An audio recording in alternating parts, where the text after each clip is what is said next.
Comics. I'm your host Nathan Brown, and today I'm here to bring you a video to give you my reading recommendations for recent Marvel comics. This is my Marvel edition. I will be doing a DC edition, but at the minute I want to concentrate on these Marvel issues that are out, which are currently in your stores right now, and which I really hope you go and pick up, because they are absolutely amazing. I was not a huge Marvel fan when it came to comics. I recently just got into Marvel comics, I want to say about at least 4 months ago, and I have not looked back. They are absolutely amazing, funny, and full of great content. Now, some of these comics may not for you, maybe not for you, some of them maybe.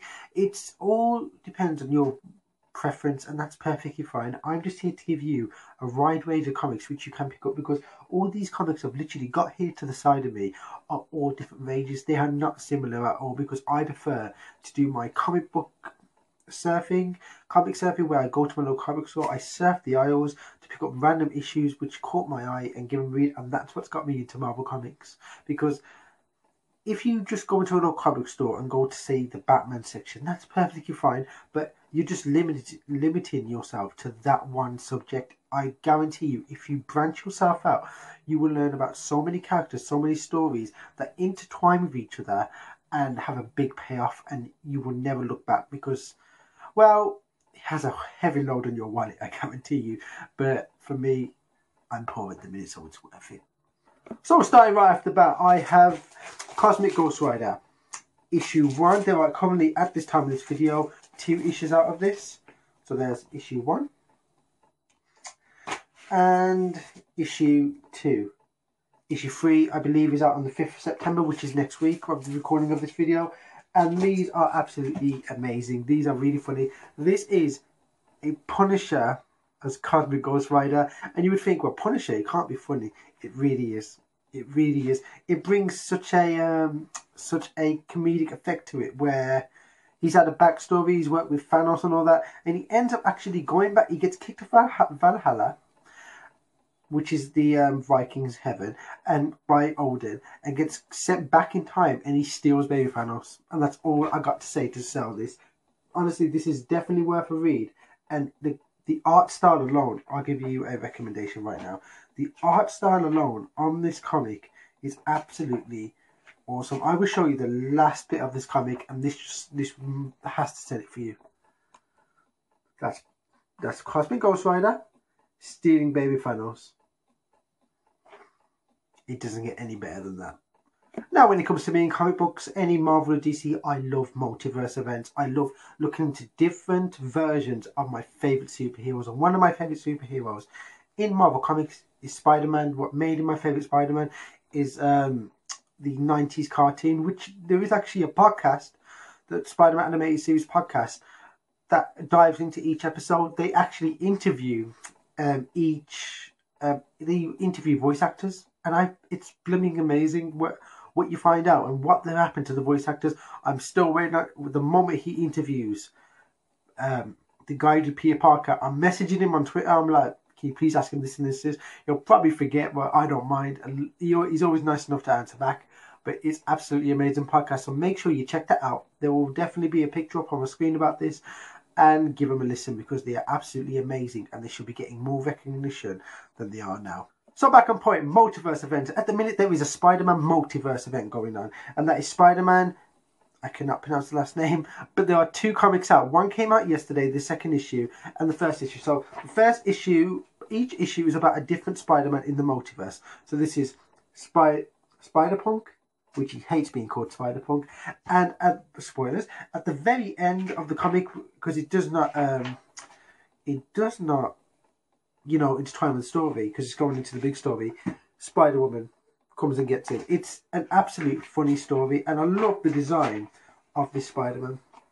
Absolutely awesome. And again, the art style, I love these wacky cartoon art styles in comics, because when they're too serious, I'm not really that interested when it comes to Marvel, but when it's like this, they're amazing. And then issue 2, which came out yesterday, and I had to go get it today, couldn't wait. It's about this. That is right. Let me just check her name really quickly. So her name is Penny Parker. It is obviously a female in high school, and she controls a spider robot. And yes, that is Morbius. the living vampire in the normal universe, but seems to be something else, but does resemble it in the blood-sucking thing. These are absolutely creative events. When it comes to multiverses, you can go wild because nothing is off limit when it comes to a multiverse. Because you could say, well, Spider-Man might act like this in the normal verse, but in this universe, he might be completely different. Hence, Spider-Punk and a robotic Spider-Man. This is absolutely funny. I recommend you picking this up. You will not regret it, and they are absolutely awesome events which are still carrying on, so get on it. Now, coming on to this event is spread across 3 issues. It just finished this week, and it's called Wakanda Forever. Wakanda Forever spreads between Amazing Spider-Man, X-Men, and Avengers. It is absolutely a brilliant story. It's about the guards of Black Panther, not Black Panther. I'm not a massive fan of Black Panther, honestly. I think the movie is a tad overhyped. It's a brilliant movie, but it's been overhyped way too much, in my personal opinion. You may think differently. That is perfectly fine. But these comics are absolutely funny. So you have Amazing Spider-Man, Wakanda Forever, and they're trying to track down one of their own who has gone rogue, and it's a really good concept. You have Wakanda Forever X-Men, which obviously Storm either goes out or is married to Black Panther. I'm not sure what happens and how that works. And then Avengers, Wakanda Forever. This is how it ends. But it might end in Avengers, but it will be coming back, and I cannot wait for this because I'm a massive fan of her, Shuri. That looks amazing, and I cannot wait to pick that up. Honestly, these have a great story that spreads out between 3 different comics. They all have the issue 1, but technically this is issue 3, and it's a great start, middle, and end story in my personal opinion. Now, the 4th Marvel storyline I'm following is an absolute brilliant one. This is one I'm going to be diving into in another video about what I would like to see in the next 4 movie, because I do have a lot of ideas, and this currently dives into my ideas, and they're absolutely lovely. And this is for issue 1. It is absolutely amazing. He's still an unworthy Thor. He cannot pick up his hammer, so he gets his team to make him many hammers, and he keeps breaking them. It's absolutely funny. And basically Loki comes and gets him and transports him to Helgard, where he meets some old friends, because obviously that's where you go after the afterlife. And he goes to Valhalla to get the Valkyrie. I won't say why, but it's absolutely funny. So basically, it even includes Hela. So that's issue 1. You have issue 2. Look, just the art style alone on this is absolutely amazing. They are absolutely... I don't know how they do it, how they just think of this. I find it amazing. You have issue 3, which is kind of a disturbing image after you see Thor Ragnarok. Now, in this, obviously in the comics, Hela is not Thor's sister. She is Loki's daughter. That's why they changed it for the movies, obviously for reasons, and I like the reasons. And so that's issue 3. This is issue 4. There's only 4 issues out at the minute. Issue 5 should be coming out soon. And this is just stunning artwork. This is my favourite cover today. Where they go and get the Valkyrie. Basically, Loki fakes Thor's death. He stabs him, but it's fake. So Thor can trick going to the gates of Valhalla and getting the Valkyrie because he needs their help. And it is an absolutely brilliant story. It's what's got me into Thor. Because past Thor comics I've not touched. This is my introduction to Thor in the comic book world. And it absolutely pays off. Now, this is a issue that's currently starting. It's only got 1 issue out, but issue 2 should be out in September. And that is Fantastic Four issue 1. The Fantastic Four coming back. Basically, Human Torch. This is about Human Torch coming to the realization that Reed and Sue are dead. But they're not really dead, because they're coming back. And they send a signal. All the superheroes see Luke Cage, some of the Inhumans. It's very funny because Luke Cage goes, "Sweet Christmas," and the light shines up in the sky, and they know they are coming back. I don't know where the children are, because it does not show the children in this story. But I've heard nothing but bad things about Fantastic Four in the past, because they have not been a strong, steady comic. But this absolutely paid off. It's helped me basically get into the Fantastic Four. Now, when I've heard that Marvel are planning to bring Miss Marvel into the, not Captain Marvel, Miss Marvel into the MCU, I wanted to look into her, and I came across this thing called Marvel Rising Alpha. Now, Marvel Rising is going to be coming to the Disney Channel, and it's going to be animated. But I started reading this before I even found that out, and it's basically a venture between Miss Marvel and Scribble Girl when they find out who each other are. So there's part 1, part 2, and part 3. I just dropped them on the floor, but oops. So basically, if you're a huge gamer as well, a person has the ability to bring games to life. She ended up bringing one of the chickens out of Final Fantasy to life, and it's very funny.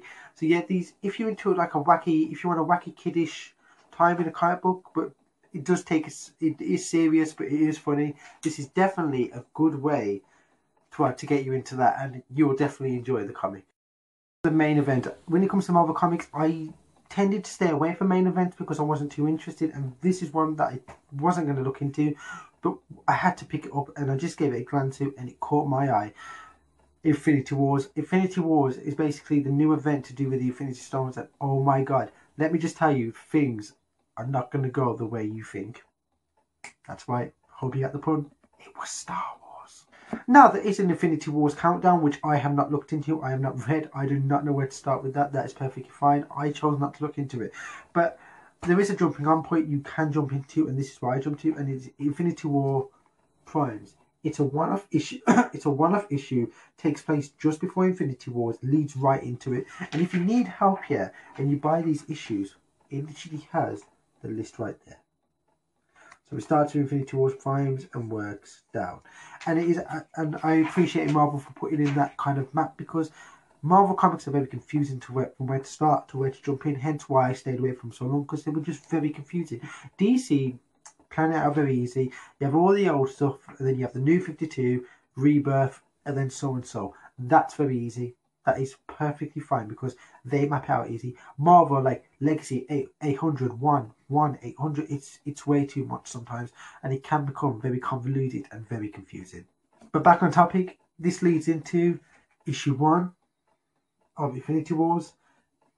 This person, when you find out who this person is, it is a shocker because it starts off very, very weird. So spoilers for this bit. If you don't want to know, fast forward and avoid this spoiler from the comic. Basically, you would think this is a Thanos driven story. Man gets beheaded, but I don't think he's dead from what I'm reading in the issues that I've just had. But I would definitely recommend you getting Infinity War Prime first, because that literally is a jumping on point to the story. It doesn't affect the main story, but it's a great backstory to what's going on, because in Infinity Wars it does show Thanos decapitated and this person showing up, and it does reveal in this one who that person is. I'm not going to spoil that for you, but it's a great jumping on point, and it gives you a bit of backstory. This person is not fucking about. And then you have obviously issue 2. I love that cover. I love that cover. I'm going to show you a picture that got me so hyped. I sent it to all my WhatsApp groups. I couldn't help myself. It was absolutely amazing. And it is, if I can find it, if you show that in Avengers 4, obviously you're not going to have all the whole thing there because She-Hulk's there, but something like that with them not being dedusted, that'd be amazing. You even got the other Ghost Rider, who is in the MCU, by the way, shows up in Agents of S.H.I.E.L.D., but oh my god, that is amazing. Yeah, it's a great issue. The next issue, issue 3, I believe, it does tell me at the end, so excuse me for a minute. How are you today? I hope you're alright. Issue 3 is coming out in September, followed by Iron Hammer. Honestly, this is the main event that is going on. It is absolutely brilliant. It's worth giving a read.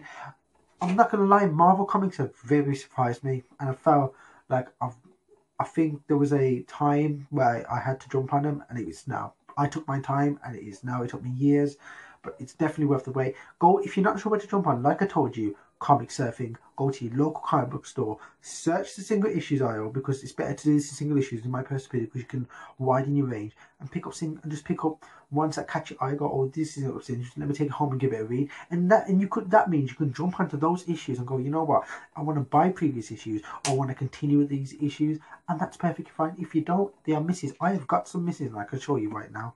So with comic book surfing, there might be some issues that you never get, that you may not want to continue, and that is perfectly fine, because your preference is your own, like my preference is my own. And some of the issues is, okay, which, by the way, I did enjoy these issues, but not enough to say I want to go and continue them. So you have Annual 1 of Spider-Man, which is Miles. Annual 1 of Peter Parker's Spectacular Spider-Man. Which the thing I liked about this, JJ, you really see the affection of JJ for Peter Parker because he sees him as his son and he knows that he's Spider-Man, which I really like. You have Ben Reilly, and I mostly brought this for the front cover, so don't judge me. The Scarlet Spider. That is my favourite Spider-Man costume since the 90s cartoon. If you've ever seen the 90s cartoon, the Scarlet Spider costume, I think, is beautiful. I loved it. And they've actually used it, obviously, in Spider-Man Homecoming. That was his first costume. They took very much inspiration from that. And so they should. It's a brilliant costume. They have Miss Marvel. And I wanted to learn more about Miss Marvel, hence why I brought this. But I prefer Miss Marvel when she's working in a team rather than herself. I don't think as a single as her own comic it really works for me, but that's just me. I have become a big fan of the character. She's a teenager. She's trying to balance being a superhero with obviously her beliefs being a Muslim and other things, which works for her. It adds to the character. This one I might carry on with if they ever bring out another issue, and that is the unbeatable Squirrel Girl, and she's working with Kraven. Kraven, it makes me laugh because Kraven and Spider-Man about to go out and she jumps in and went, Spider-Man, just give us a break this once. Because she's trying to turn Kraven good and Kraven goes off, so she might... Well, let me show you how this ends. I'm not sure if Kraven's become a superhero, but it ends like that. So I am intrigued a bit. I don't know why, but I love it more when Captain Marvel and Squirrel Girl are working together in the Alpha ones because they are funny as hell, because Squirrel Girl is her teacher. So yeah, these are my comic book recommendations. Comic surfing, you will not be disappointed for what you can get into. Like I told you, don't stick in one day, branch yourself out because it will open your mind to so many comics. Thank you for watching this video. I have been Nathan Brown, and please have a pleasant day.